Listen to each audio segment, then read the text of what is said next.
Assalamualaikum warahmatullahi wabarakatuh. Saya Ika Julia Putri dari kelas G. Di sini saya akan mempresentasikan tentang sejarah ketatanegaraan Indonesia untuk memenuhi tugas mata kuliah Hukum Tata Negara.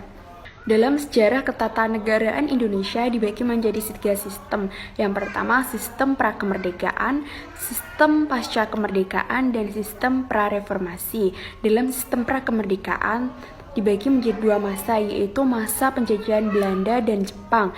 Dalam sistem pasca kemerdekaan terdapat 5 masa. Yang pertama, pemberlakuan UUD 1945, yang kedua RIS, yang ketiga pemberlakuan UUDS 1950, yang keempat masa Orde Lama, dan yang kelima masa Orde Baru.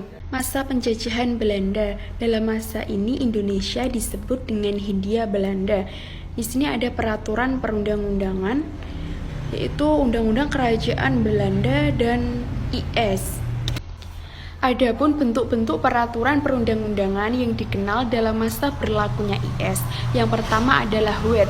Wet adalah peraturan yang dibuat oleh mahkota Belanda atau raja kerajaan bersama dengan parlemen atau DPR di Belanda. Lalu yang kedua ada AMVB, adalah peraturan yang dibuat oleh Raja Belanda tanpa campur tangan parlemen. Yang ketiga ada Ordonanti. Ordonanti adalah semua peraturan yang dibuat oleh Gubernur Hindia Belanda bersama dengan Dewan Rakyat Hindia Belanda. Yang keempat ada RV, Regering Verordening, adalah semua peraturan yang dibuat oleh Gubernur Hindia Belanda tanpa adanya campur tangan Volksraad. Regering Verordening setara dengan keputusan gubernur. Keempat peraturan ini disebut dengan Algemene Verordeningen atau peraturan umum. Di samping itu ada juga Lokal Verordeningen atau peraturan lokal, dibuat oleh gubernur, bupati, wedana, atau camat. Selanjutnya, dalam sistem ketatanegaraan Hindia Belanda, ada kekuasaan eksekutif, yaitu gubernur jenderal dengan kewenangan sangat luas dan dibantu oleh badan penasehat. Yang kedua, ada kekuasaan kehakiman, ada pada mahkamah kehakiman. Yang ketiga, ada pengawas keuangan, yaitu dilakukan oleh Algemene Rekenkamer. Selanjutnya dalam masa penjajahan Jepang, kedudukan Jepang di Indonesia, yaitu sebagai penguasa pendudukan, lalu menjanjikan kemerdekaan. Lalu janji tersebut direalisir dengan membentuk BPUPKI yang kemudian melakukan persidangan sebanyak 2 kali.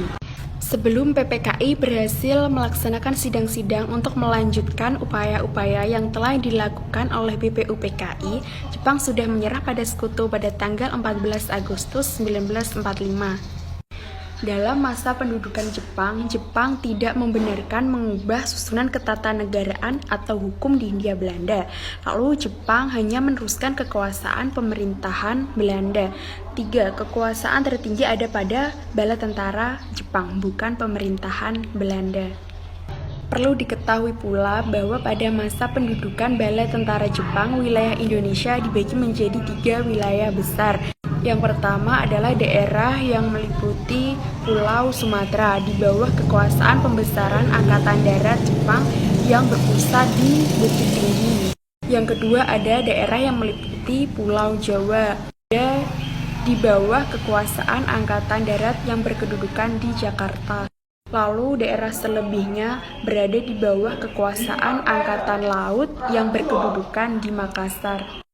Dalam sistem pasca kemerdekaan, sehari setelah proklamasi kemerdekaan, UUD 1945 disahkan pertama kali oleh PPKI. Bersamaan dengan itu, telah dipilih dan ditetapkan Presiden dan Wakil Presiden Indonesia ada IR Soekarno dan Muhammad Hatta. Terdapat 3 unsur proklamasi. Yang pertama, kedaulatan penuh dalam mengatur atau menata sistem ketatanegaraan sendiri. Yang kedua, pemindahan kekuasaan diselenggarakan dalam waktu singkat. Yang ketiga, pemberitahuan kepada seluruh rakyat dan internasional. Di sini telah menetapkan UUD 1945, lalu penetapan presiden dan wakil presiden, pembentukan departemen oleh presiden, lalu pengangkatan KNIP Lalu yang kelima, pembentukan provinsi oleh PPKI. Dalam Stat Fundamental Norm, dasar pembentukan konstitusi atau UUD termasuk norma pengubahannya. Lalu dalam Constitution, keputusan bersama tentang dan bentuk kesatuan politik yang disepakati oleh bangsa. Proklamasi dan Stat Fundamental Norm merupakan satu kesatuan yang tidak dapat dipisahkan, tertuang dalam alinea 4 pembukaan Undang-Undang. Selanjutnya, Konstitusi RIS. Belanda masih ingin menguasai Indonesia yang sudah merdeka, sehingga terjadi Perjanjian Linggarjati pada 25 Maret 1947. Dalam perjanjian ini, Belanda mengakui Indonesia berkuasa secara de facto atas Jawa, Madura, dan Sumatera. Di wilayah lainnya yang berkuasa adalah Belanda. Belanda dan Indonesia akan bekerja sama membentuk Republik Indonesia Serikat. Peristiwa Republik Indonesia Serikat diawali dengan konferensi meja bundar antara Indonesia dan Belanda di Den Haag, sehingga terjadi perubahan dari negara kesatuan ke negara serikat. Setelah RIS bubar, maka Indonesia kembali ke bentuk negara kesatuan dan republik. Konstitusi yang digunakan adalah UUDS 1950. Dalam UUDS 1950, Presiden dan Wakil Presiden tidak dapat diganggu-gugat. Menteri-menteri bertanggung jawab atas seluruh kebijaksanaan pemerintah. Presiden berhak membubarkan DPRD. Konstitusi ini berlaku hingga dikeluarkannya Dekret Presiden 5 Juli 1959 oleh Presiden Soekarno. Usai dikeluarkannya Dekret Presiden, maka Konstitusi Indonesia kembali ke UUD 1945, dibubarkannya konstituante, lalu pembentukan MPRS dan DPAS. Sistem pemerintahannya pun juga berubah dari parlementer ke presidensial. Era ini disebut sebagai era Orde Lama. Era ini berakhir pada tahun 1966, penyebabnya adalah terjadi banyak perselisihan antara militer dan Partai Komunis Indonesia atau PKI. Usai Soekarno mundur dari presiden, Soeharto ditetapkan sebagai presiden kedua. Ini menandai awal Orde Baru. Diawali dengan Super Semar, Orde Baru bertekad menjalankan UUD dan Pancasila secara murni dan konsisten.